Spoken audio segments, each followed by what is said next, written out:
Idhaa ya Kiswahili, Sauti ya Afrika.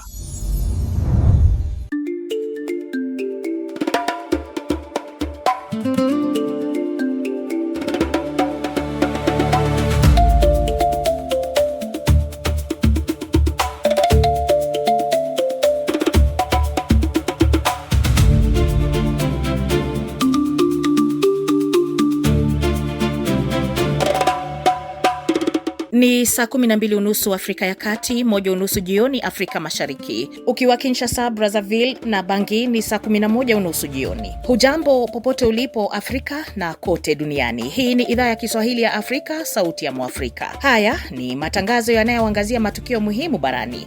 Tumekuandalia taarifa mbalimbali ikiwamo sanaa, uongozi, afya, teknolojia, spoti, bila kusahau mazingira. Jina langu ni Anne Ngugi. Andamana nasi kwenye ukurasa wetu wa Facebook, YouTube, X na TikTok. Tafuta idhaa ya Kiswahili ya Afrika. Karibu mpenzi msikilizaji, tuandamane.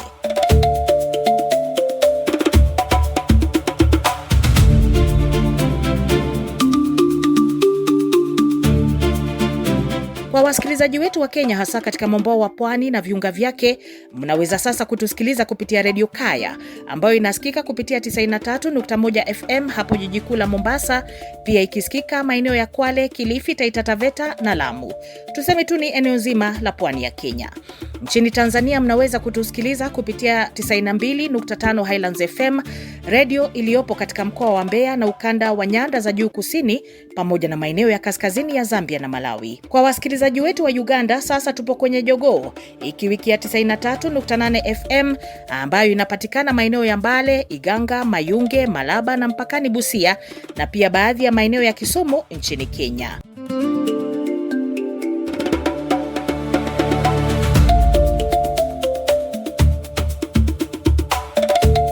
Ni mnamo Agosti 17 na ni Jumatatu. Kwa sasa Zambia tunangoja bado kupata raisi. Kwa hiyo bado wanahesabu mavoti. Alafu venyewe vipo ni kwamba so far the president Hakainde Hichilema wa UPND ana lead. Kwa haya na mengine mengi, kaa nasi. Lakini kwanza nampisha mwenzangu Edith Peter ili atupashe taarifa habari. Idhaa ya Kiswahili, Sauti ya Afrika. Lusaka, Zambia. Rais wa Zambia Hakainde Hichilema anatarajiwa kutangazwa mshindi katika uchaguzi uliofanyika mwishoni mwa wiki jana. Hichilema amepata zaidi ya 54% katika kura ambazo zimetangazwa. Mshindani wake Brian Mondubile amepata 43%. Ushindi wa Hichilema unatajwa kama zawadi ya sera yake ya kiuchumi ambayo imesifiwa kwa kuchipua uchumi wa Zambia, taifa la pili kwa kuzalisha madini ya shaba Afrika baada ya DRC. Awali shughuli ya kuhesabu kura ilisimamishwa kwa muda na tume baada ya kulalamikia kushambuliwa kwa maafisa wa uchaguzi pamoja na wizi wa karatasi za kupigia kura. Aidha, polisi wamekanusha tuhuma za upinzani kwamba mgombea wa Mondubile alikuwa amekamatwa na kuwekwa kizuizini. Casablanca, Morocco. Mamia ya wahamiaji wamekamatwa na maafisa wa Morocco wakati wakijaribu kuingia katika kisiwa cha Ceuta kinachomilikiwa na Hispania. Runinga ya kitaifa ya Morocco imesema maafisa waliwakamata wahamiaji karibu 300 waliotumia barabara na mabahari kuingia kisiwa hicho, na kuongeza wengi ni raia kutoka mataifa ya kusini mwa jangwa la Sahara barani Afrika. Tukio hili linajiri wiki moja baada ya maelfu ya wahamiaji kuingia kisiwa cha Ceuta katika kile kilitajwa kama wimbi kubwa zaidi la wahamiaji kuingia kisiwa hicho katika miaka ya karibuni. Wahamiaji hao walifanya jaribio la kuingia bara la Ulaya kukimbia umasikini, usalama mbaya na mizozo ya kisiasa kutoka nchi asilia. Msongamano wa wakimbizi hao ulisababisha kifo cha watu 90, lakini makundi ya kibinadamu wanasema idadi waliofariki dunia ni zaidi ya hesabu iliyotolewa. Hispania imeiomba Morocco kushirikiana pamoja na kuzuia wahamiaji haramu kuingia visiwa vyake vya Ceuta na Melilla ambavyo vinakaribia sana Morocco. Mamlaka za Casablanca zimewatuma maafisa takriban 20,000 katika mpaka wake na Ceuta kuzuia wimbi jingine la wakimbizi kuingia visiwani humo. Niamey, Niger. Raia wa Marekani aliyetekwa nchini Niger ameachiliwa huru baada ya kuwa mateka kwa miezi 9. Kevin Rodeout alikuwa missionari katika shirika la International Christian Group ambalo hutoa misaada ya kibinadamu huko Niger. Alitekwa nyara kutoka makazi yake mjini Niamey mwaka uliopita. Maafisa wa Marekani wamesema kwa sasa raia huyo yuko salama bila matatizo ya kiafya. Gazeti la New York limesema limenadi kwa sasa Kevin anashughulikiwa na idara ya ujasusi ya Marekani FBI, lakini haijulikani aliyehusika na kukamatwa kwake. Raia huyo alikamatwa Oktoba mwaka uliopita na wanaume 3 waliokuwa na silaha na kupelekwa eneo la Tillaberi ambalo linadhibitiwa na makundi ya kigaidi. Ilihofiwa raia huyo alikuwa chini makundi ya Al-Qaeda au JNIM ambayo yanadhibiti maeneo hayo na yamekuwa yakifanya mashambulizi ya mara kwa mara nchini Niger. Makundi ya kijihadi yamedhibiti maeneo katika nchi za Nigeria, Mali, Niger na Burkina Faso ambayo yanalenga raia pamoja na wanajeshi. Marekani imeonya raia wake kuzuru mataifa hayo kwa hofu ya usalama wao. Harare, Zimbabwe. Nchini Zimbabwe, idadi ya raia waliokufa maji katika ajali ya boti ziwa Kariba imefikia 84. Polisi wamesema boti hiyo ilizama baada ya mawimbi makali kupiga ziwa. Kufikia sasa zaidi ya watu 70 wameokolewa. Takribani abiria 153 waliabiri boti hiyo, ikiwa ni idadi kubwa zaidi ya ilivyostahili kubeba. Maafisa wamesema mtumbwi huo ni mzee na ulikuwa katika safari kuelekea kijiji cha Kariba kaskazini magharibi mwa nchi. Eneo hilo limetajwa kuwa na miundombinu mibovu na raia wengi hutumia ziwa kufikia maeneo tofauti. Miongoni mwa waliopoteza maisha ni pamoja na watoto 18, mchanga zaidi akiwa ni mtoto wa mwaka mmoja. Ziwa Kariba limetajwa kubwa zaidi duniani ambalo hutoa maji yake kutoka mto Zambezi. Aidha, hutumika na jamii katika nchi jirani ya Zambia.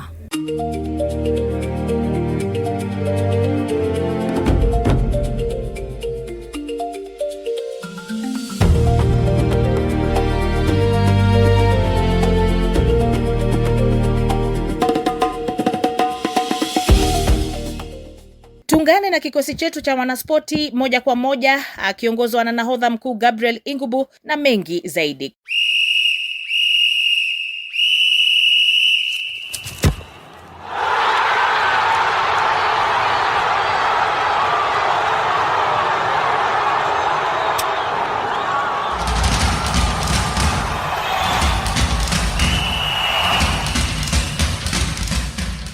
Karibu Gabriel.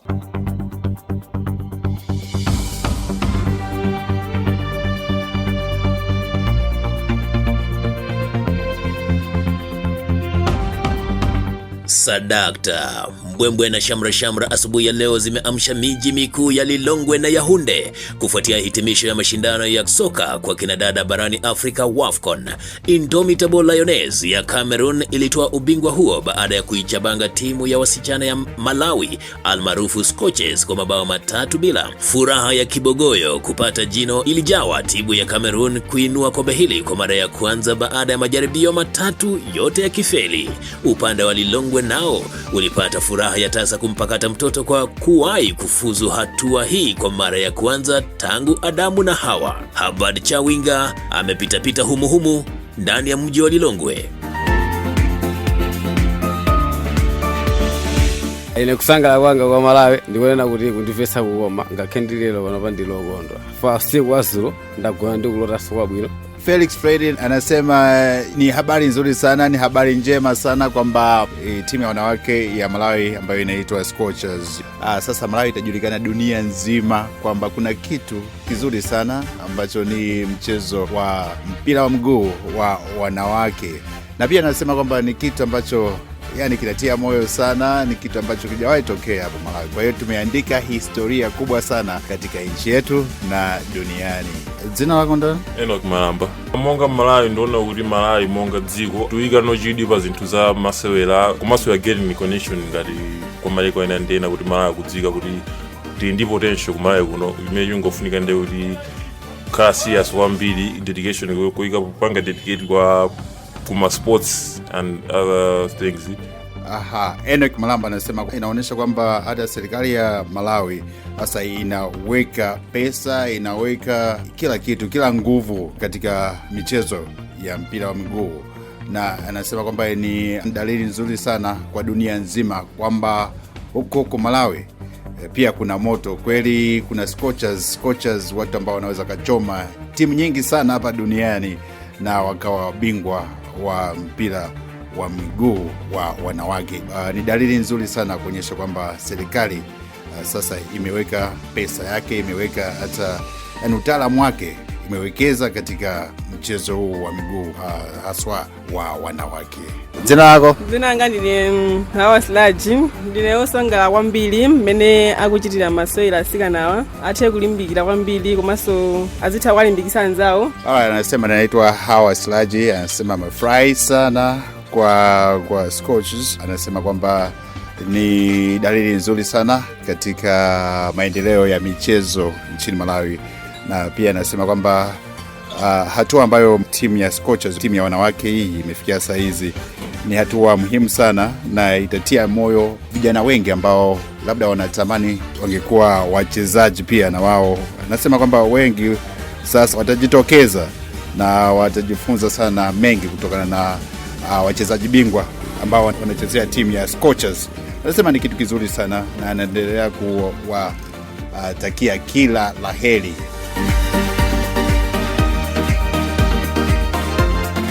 Fauka na kitita cha dola za Marekani milioni 2 kwa nambari 1 na 1750 nambari 2 kufinyiliwa kwa vipochi vya kinadada hawa wamepata abra ya kushiriki kombe la dunia nchini Brazil mwakani. Na tukivuka mpaka kaskazini mwa Malawi tunaingia Tanzania, ambako ligi kuu ya Tanzania bara mwishoni mwa wiki imeanza na vishindo, huku vigogo wakitetea majina yao na waliopanda ngazi kutoka daraja la pili wakiwaachia bumbuazi watazamaji. George Jogopa hajaogopa kuzuru viwanjani kote nchini.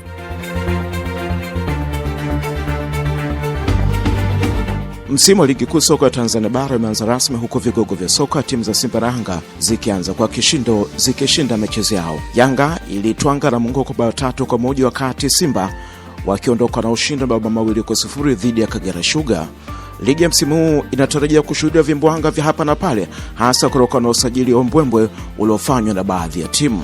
Kujua yale na utarajiwa katika siku za usoni, Ramadhani Mafta ni mchambuzi wa soka. Ligi ya safari ni ngumu sana. Kwa nini nasema ni ngumu sana? Timu nyingi zimesajili, zimejipanga, zimejiweka vizuri.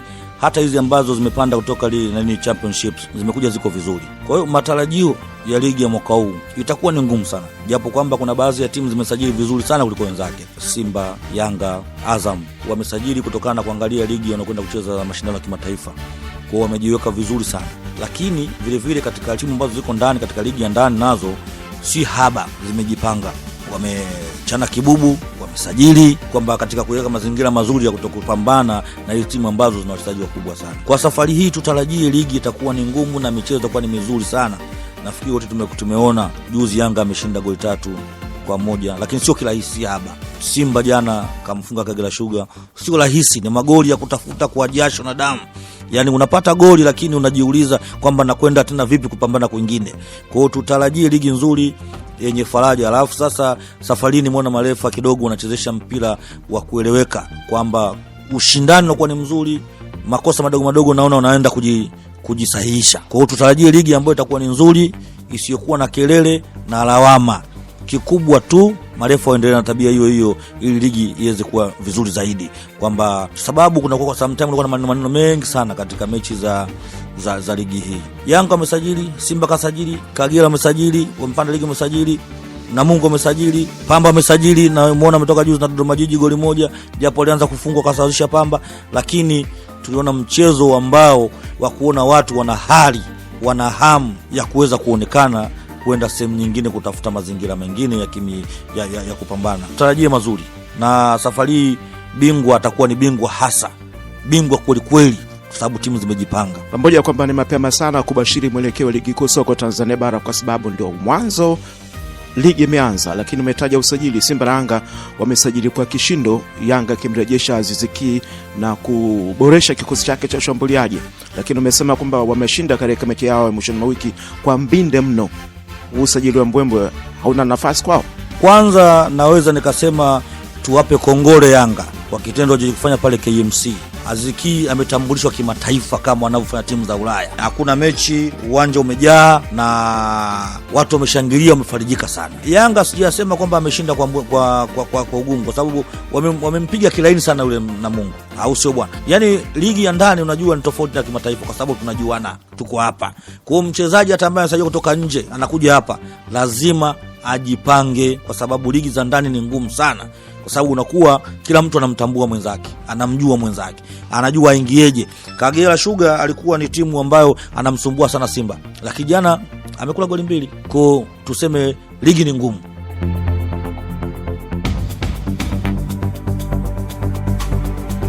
Naam, ni mchambuzi wa soka Ramadhan Mafta na mwelekeo halisi wa ligi kuu soka Tanzania bara ilianza kutimua vumbi mwishoni mwa wiki.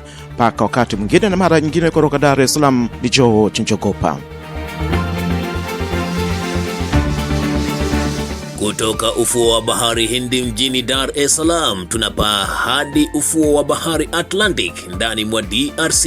Kama ilivyo na ligi kuu ya Uganda na Rwanda kuanza pale mwezi kesho, vile Jamhuri ya Kidemokrasia ya Kongo inajiandaa kwa ligi yao almaarufu Linafoot mwezi ujao. Hii ni ligi itakayokuwa tofauti na kawaida kufuatia timu ya taifa ya Leopards kushiriki kombe la dunia mwaka huu na kuamsha hamasa kubwa kwa vijana wenye vipaji. Shirikisho la kandanda nchini humo FECOFA tayari lilikuwa limetangaza kunyoosha mkono wake wa ufadhili kwa timu hizi kwa kima cha dola za Kimarekani 10,000. Kutoka jiji kuu la Kinshasa, Freddy Tendilonge anatupasha.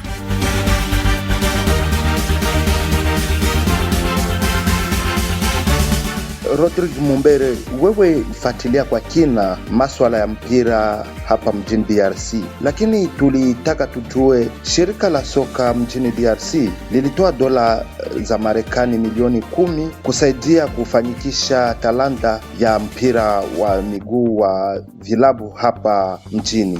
Hebu tuambie, hela hizi zinatoka lini? Unajua ni muhimu sana kufanua kwamba fedha hizo zinalenga maendeleo kwanza na kuviwezesha vilabu vyenyewe kusonga mbele. Kuhusu tarehe kamili ya kutolewa kwa fedha hizo, bado tunasubiri taratibu na ratiba rasmi. Mara tu mipango itakapokamilishwa, vilabu vinavyohusika vitajulishwa. Swali hili kabisa tulipenda tujue, ni msisimuko gani kushiriki kwa timu ya taifa ya DRC kwa kombe la dunia umeleta kwa vilabu vyetu hapa nyumbani? Hamasa iliyotokana na kufuzu kwa DRC katika kombe la dunia, unajua ilikuwa furaha sana kwa jamhuri na mashabiki wa Jamhuri ya Kidemokrasia ya Kongo, na kuwapa motisha kubwa kwa soka hasa la Jamhuri ya Kidemokrasia ya Kongo kwa jumla. Mafanikio hayo yameongeza hamasa miongoni mwa vilabu vyetu vya Jamhuri ya Kidemokrasia ya Kongo, yamevutia zaidi tena kwa umakini mashabiki, na pia yanawezesha kuhamasisha vijana na wengine zaidi kujihusisha na soka.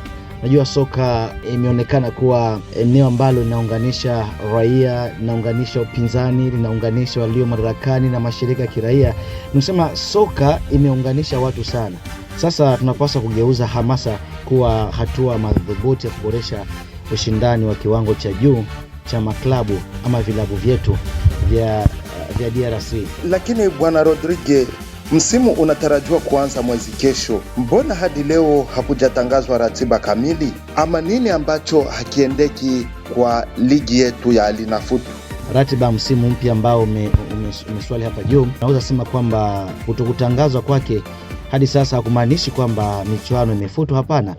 Kuna mambo kadhaa ambayo yanapaswa kuratibiwa kabla kutangaza ratiba ya mwisho, ikiwa ni pamoja na majukumu ya mashindano ya kitaifa, hasa na hiyo ya kimataifa, pamoja na maandalizi yenyewe ya kiutawala na kiufundi. Lengo ni kutangaza ratiba ambayo inaweza kutekelezwa kwa ufanisi ili kuepuka mabadiliko ya mara kwa mara wakati wa msimu ambayo inakuwa inatokea kinyume na matarajio ya mashabiki wenyewe. Shukrani sana bwana Rodrigue kwa kujibu maswali zetu za idhaa ya Kiswahili Sauti ya Afrika.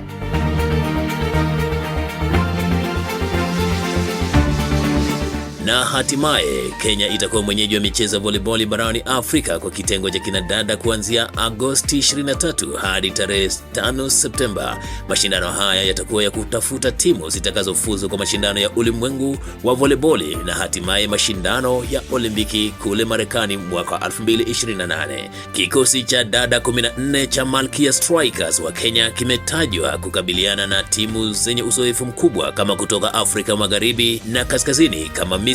Meldina Sande ni nahodha wa kikosi cha Kenya. Naweza sema maandalizi yamekuwa mazuri kwa sababu timu za Kenya zote zilikuwa zimemaliza tu mchuano wa league na immediately tukaingia camp, so fitness ya wachezaji haikuwa mbaya, so maandalizi yamekuwa mazuri. So coaches wamekuwa wanajaribu tu kuimarisha vile vitengo ambavyo ni vina matatizo kidogo. Hizo masiku zimebaki siku 10, tutaendelea kuimarisha ndio wakati itafika wakati wa mchezo itakuwa kitu. Naweza sema kwanza Kenya tumebarikiwa kwa sababu tuna wachezaji ambao wana uwezo tofauti.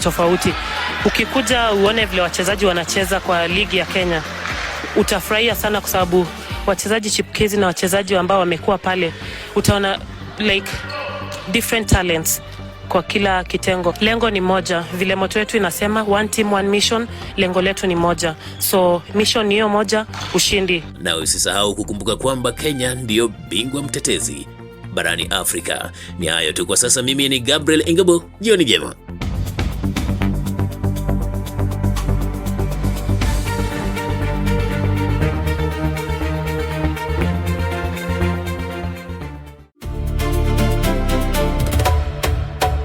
Basi ni wanamichezo wetu ambao basi wanashamiri kila Jumatatu. Basi usikose kuungana nao saa na wakati kama huu ikiwa ni Jumatatu kwa taarifa za spoti kutoka ndani na nje ya Afrika pamoja na uchambuzi wa masuala spoti.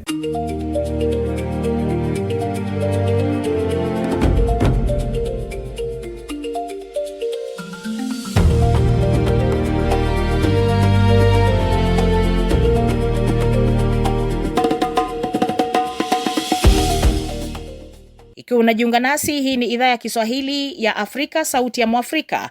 Jiunge nasi kwenye Facebook, Instagram, TikTok na X.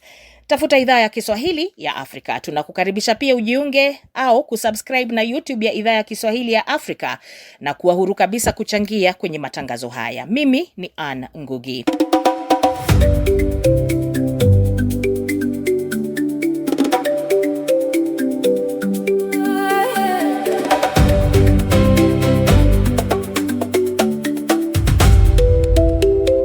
Serikali ya Zambia sasa inamhusisha mgombea urais wa upinzani Brian Mundumbile na njama inayodaiwa ya uasi wa kutumia silaha baada ya mamlaka kusema alikutwa katika eneo ambako silaha za kijeshi za kiwango cha juu, risasi na vifaa vingine vinavyodaiwa kulengwa kwa uasi huo vilikamatwa. Kiongozi huyo amefutilia mbali madai hayo na kusisitiza kuwa serikali inamlenga. Hata hivyo, kwa mujibu wa matokeo ya kura ya urais yaliyotangazwa na tume ya uchaguzi ya Zambia ECZ, hapo awali Rais Hakainde Hichilema anaendelea kuongoza, mpinzani wake wa karibu Brian Mundumbile akiendelea kuonyesha ushindani katika kinyang'anyiro hicho cha urais. Mchakato wa kutangaza matokeo bado unaendelea, hivyo hali inaweza kubadilika kadiri matokeo kutoka maeneo mengine yanavyotangazwa. Awali tumezungumza na Clara Namfukwe, mwandishi wa habari jijini Lusaka, kutueleza hali ilivyo. Hebu sikiliza. Kwa sasa Zambia tunangoja bado kupata rais, kwa hiyo bado anahesabu mavoti, alafu venyewe vipo ni kwamba so far the president Hakainde Hichilema wa UPND ana lead kwa 62.28% na 2,057,986 votes. Hayo kutokana na constituencies zenyewe wamesha sema over 137 by 226 constituencies ndio yenyewe tunayo Zambia. Yenyewe inaleta kwenye 54.82%. Alafu mwenye anamfuata ni Brian Mundumbile wa NRPUP under Tonse Alliance. Yeye mwenyewe ana 36.4%. Kwa hiyo tunategemea by 22 hours watakuwa wameshachagua rais ni nani, sababu tumebaki na manamba madogo ya constituencies zenyewe na hesabu. So the total registration of registered voters ilikuwa 8,786,300 and turnout ilikuwa 38.63% ya hiyo registered voters. So kwa hiyo hapa tunangoja kuangalia nani mwenye atakuwa rais, lakini mambo ya violence uzuri wake ni kwamba hatuna fujo yoyote, atu experience fujo yote, ni tu watu wako kimya wanangoja kusikiliza nani mwenyewe amechukua, lakini hatuwezi tukajua last minute, kuna kuwa labda 50-50, but so far tuna Hakainde Hichilema mwenyewe ana lead.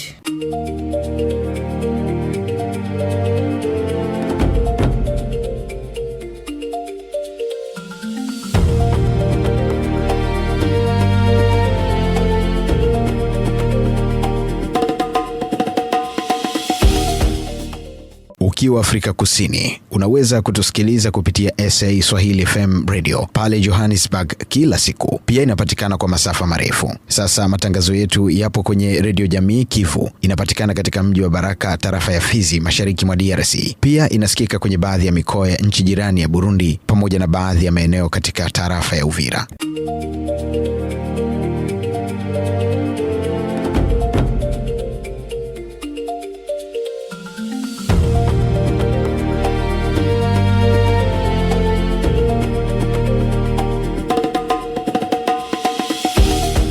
Fuatilia matangazo haya pia kwenye Radio Rwanzururu RTR Beni, ikihudumia maeneo ya Beni, Ituri, Lubero na viunga vyake, pamoja na kuwafikia wasikilizaji wa Bundubujo, Kasese na Masaka nchini Uganda.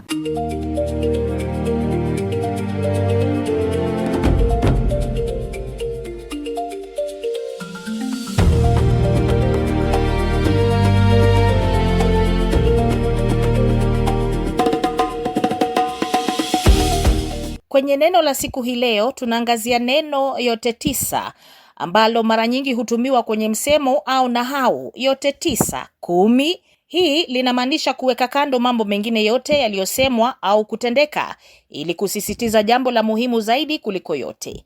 Maana ya msingi, bila kujali mambo mengine yote yaliyotajwa ambayo yanawakilishwa na namba 1 hadi 9.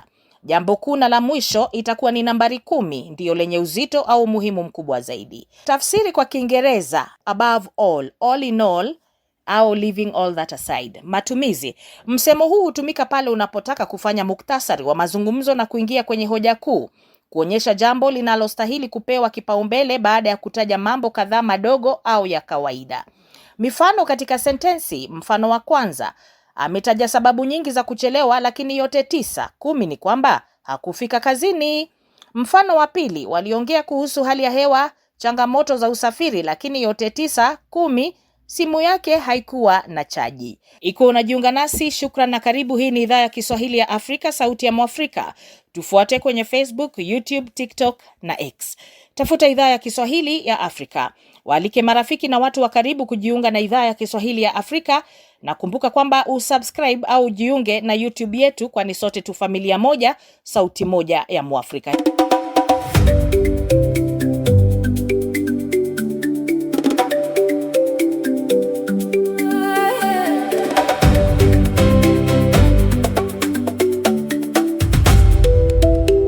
Wasikilizaji wetu wa Tanzania, mnaweza kutusikiliza mubashara kupitia Chipuka FM Radio 101.6 iliyopo Gairo mkoani Morogoro. Hii inasikika pia jiji kuu la Dodoma, Manyara, Tanga na baadhi ya maeneo ya mkoa wa Tabora. Radio Maniema No City inarusha matangazo yetu kwa masafa ya 97.4 FM katika jiji la Kindu, ambao ni mji mkuu wa jimbo la Maniema, Jamhuri ya Kidemokrasia ya Kongo. Ukiwa hapo mashariki mwa DRC, unaweza kutupokea kupitia radio wa shirika Radio Ngoma ya Amani Fizi, inapatikana maeneo ya Baraka, Kivu Kusini na maeneo ya Kigoma nchini Tanzania na Burundi. Hivi karibuni tutakuwa hapo Kigali na Bujumbura kuhakikisha sauti ya Mwafrika inasikika.